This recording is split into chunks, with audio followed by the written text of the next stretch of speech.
کروموسوموں کی مرد کے زیادہ ہوتی ہے؟ نہیں، اچھا، برابر ہوتی مرد کے اور عورت کے برابر ہوتے ہیں. فرق صرف یہ ہے کہ مرد کی طرف سے جو کروموسوم کا حصہ اس کو ملتا ہے وہ مرد کا 1.5 ہوتا ہے اور عورت کے دونوں برابر ہوتے ہیں. 2 دھاگے جو ہیں نا کروموسوم کے، وہ مرد کے 1 دھاگا پورا اور اس کے ساتھ 1.5 ہوتا ہے، وہ اس کو مرد کی تفریق بنا دیتا ہے. اور عورت میں باقی مرد کے دھاگے سب مکمل 2 ہی ہوتے ہیں.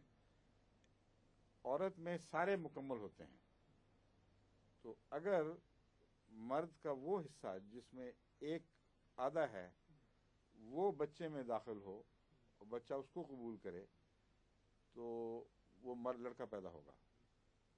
اور اگر وہ حصہ نہ آئے اور سارے کروموسوم برابر قد کے ہوں، ایک دوسرے کے ملتے جلتے، تو وہ لڑکی کہلائے گی. یہ فرق ہے، ورنہ تعداد کے لحاظ سے کوئی فرق نہیں.